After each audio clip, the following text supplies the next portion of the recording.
Nursing Archer was not the year you settle. This is the year you sharpen everything, your habits, your hustle, your heart.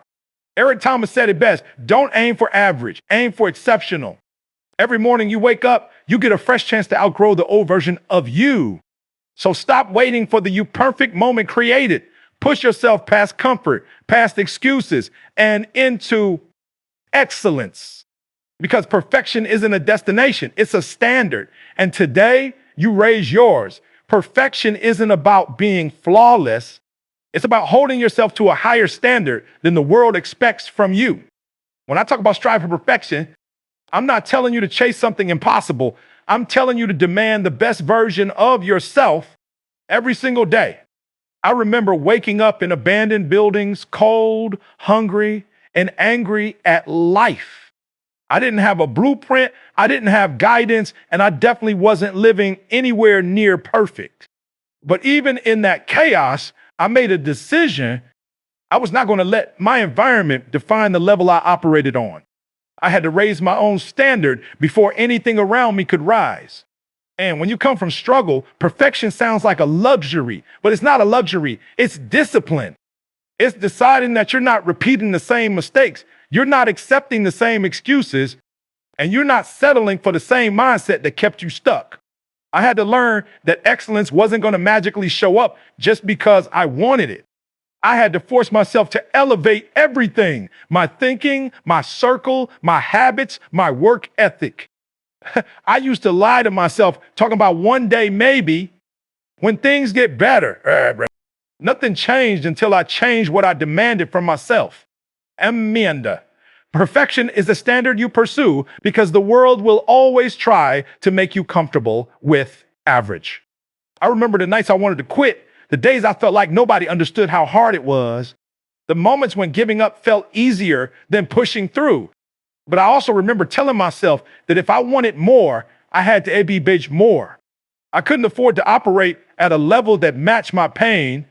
I had to operate at a level that matched my purpose. Bangers. When I started showing up with intention, when I stopped letting feelings control my actions, when I disciplined my mind to stay focused, everything in my life started to shift. That's what striving for perfection and perfection really is. It's not about being better than other people. It's about refusing to be less than what you were created to be.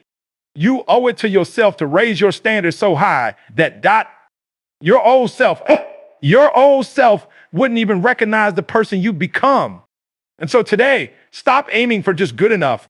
Raise your standard, demand more, and step into the excellence that's been waiting for you. When I tell you to start your morning with intent, I'm not giving you some cute motivational slogan. I'm telling you the truth that saved my life. There was a time when my mornings had no structure. I woke up with no plan, no discipline, no purpose. I opened my eyes and let the day take me wherever it wanted. And because I had no direction, life beat me every single morning before I even got out of bed. I was reacting to everything, my problems, my feelings, my circumstances. I wasn't leading my day. My day was leading me. It wasn't until I hit rock bottom that I realized something had to change. I remember waking up in that abandoned building, and the first thing I felt wasn't hunger. It was hopelessness. Every morning felt the same. But one day, I decided I wasn't waking up like that anymore. I made myself get up earlier, even when I was exhausted. I made myself speak life into my situation, even when everything around me screamed failure. I didn't have money. I didn't have support. I didn't have a roadmap, but I had a decision.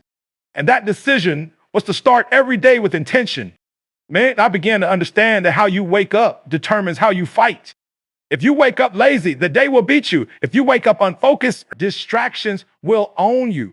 If you wake up with no mission, the world will give you its mission. And trust me, it won't be the one you want. So I started crafting my mornings with purpose. I prayed, I studied, I planned, and I pushed myself. I didn't wait for motivation to magically appear. I created momentum by choosing discipline before my feelings had a chance to argue with me. Intentional mornings became my foundation. Not because they made life easier. Life was still hard, but because they made me stronger. When I took control of the first moments of my day, I noticed my mindset shifting. I stopped waking up like a victim and started waking up like a warrior. The problems that used to intimidate me didn't feel as heavy. The goals that once felt impossible started to look doable. I didn't gain more time, I gained more direction. Man, so don't let your mornings be sloppy, unfocused, or wasted. Now, start your day with intention, and with demanding more from yourself is not about pressure. It's about honesty. It's about looking in the mirror and admitting that you've been operating below your potential for far too long. I had to have that same conversation with myself. I remember those days when I was drifting, going through life without urgency, without structure, without commitment. I kept telling myself I was doing enough, but deep down, I knew I wasn't giving even half of the effort my goals required. And when you know you're capable of more, but choose to do less, that's when life hits the hardest. Not because the world is unfair, but because you're not demanding what you know you should. It's been for years, I let my feelings dictate my work. If I was tired, I quit early. If I was stressed, I backed off. If something felt uncomfortable, I avoided it. But comfort became a trap, and the longer I stayed in it, the more it suffocated my growth. There were moments when I was angry at life, frustrated at my circumstances, even questioning why things weren't changing for me. But eventually I realized something painful but freeing. I wasn't losing because I lacked talent. I was losing because I lacked standards. I expected life to elevate me while I kept operating at the same weak level. That's not how greatness works. I had to demand more from myself before life could give me more. I had to stop negotiating with my excuses. I had to stop letting my past dictate my standards. I had to wake up earlier, work harder, study deeper, grind longer, not because someone told me to, but because I finally understood what was required. And it wasn't easy. There were nights I cried, days I failed, moments I doubted everything. But the difference was this time I didn't lower my standard to match my struggle. I raised my effort to match my vision. Man, when you demand more from yourself, you stop accepting the version of you that settles. You stop letting weakness drive your choices. You stop shrinking your goals to fit your comfort zone. Life changes when you raise the bar and refuse to let yourself slip beneath it, no matter how you feel. Man, so stop giving the world the minimum when you were built to operate at maximum. At your life rise to meet the standard you set. Eliminating lazy habits was one of the hardest battles I ever fought because laziness isn't always lying on a couch or doing nothing. Sometimes laziness hides behind good intentions. It hides behind, I'll do it later. It hides behind, I'm tired, I'm stressed, I don't feel like it today.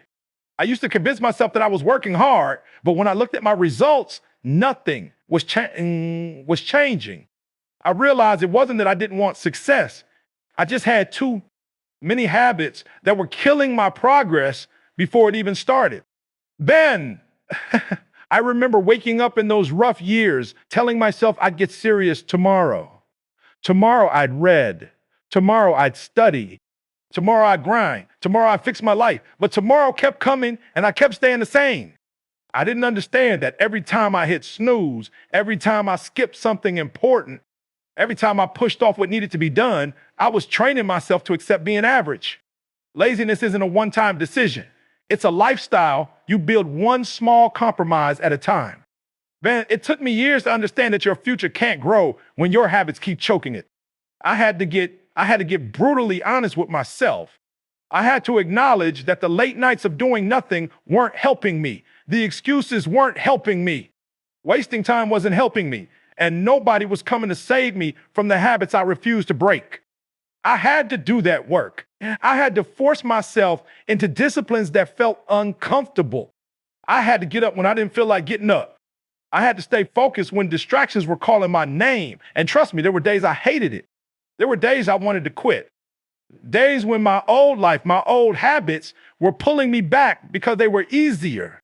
But nothing great comes from easy. Every time I pushed past laziness, I gained a little more strength. I built confidence. I built momentum. I built a version of myself that my old habits had no power over. That's when things started changing. Not when I wished for a better life, but when I got rid of the behaviors that were blocking it, right? You cannot step into excellence while carrying habits that belong to the old you. Let them go so the new you can finally rise. Discipline was the one thing I ran from for years, and it cost me more than I like to admit. I used to think motivation alone would carry me. I thought if I felt inspired, if I felt hungry, if I felt fired up, that was enough to change my life. But feelings fade, feelings shift, feelings lie.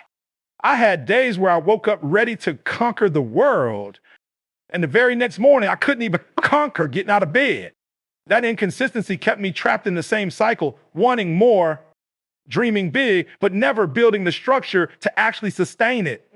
Blend. There was a point when I realized I had to stop depending on emotions and start depending on discipline. I remember studying in a church basement late at night because I didn't have anywhere else to go. I remember being exhausted, frustrated, overwhelmed. There were times I wanted to close the book and just sleep, but I knew if I didn't push past that moment, nothing in my life would change. That's when discipline started to form in me, not when things were easy, but when everything in me wanted to quit and I pushed anyway. When discipline is learned through resistance. Every time I acted against what my feelings wanted, I became stronger. Every time I did the work when I was tired, every time I studied when my mind was foggy, every time I prayed when I was discouraged, I built a new level of endurance.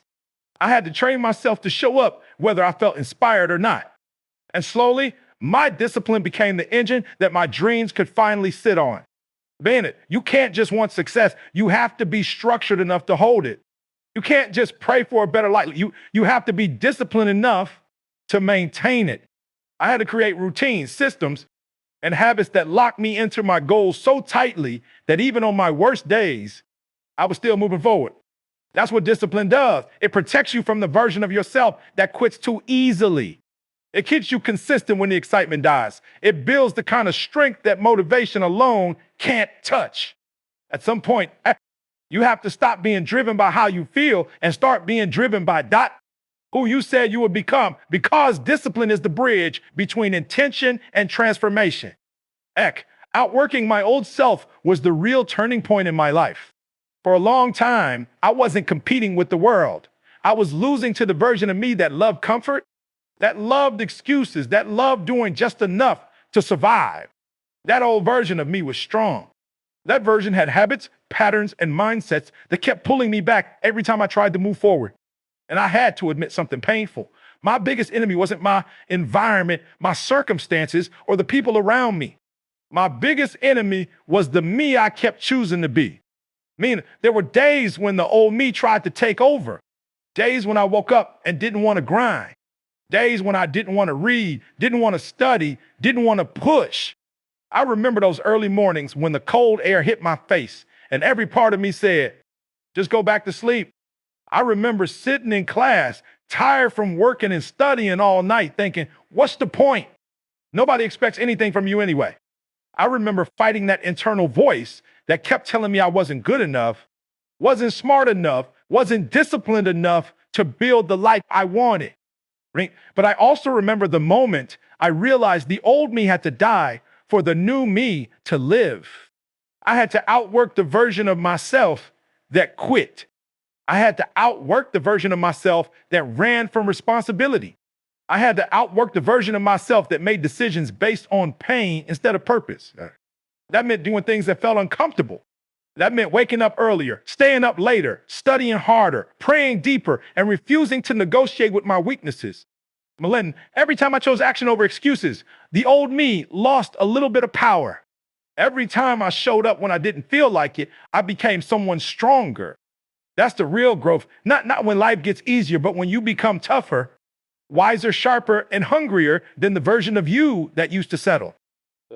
When you outwork your old self long enough, you start to see the shift. The discipline becomes natural. The habits become automatic. The mindset becomes unshakable. You stop fighting to survive and start fighting to become everything you were meant to be. So don't compete with the world. Compete with the version of you that keeps holding your destiny hostage. Method and win every single day.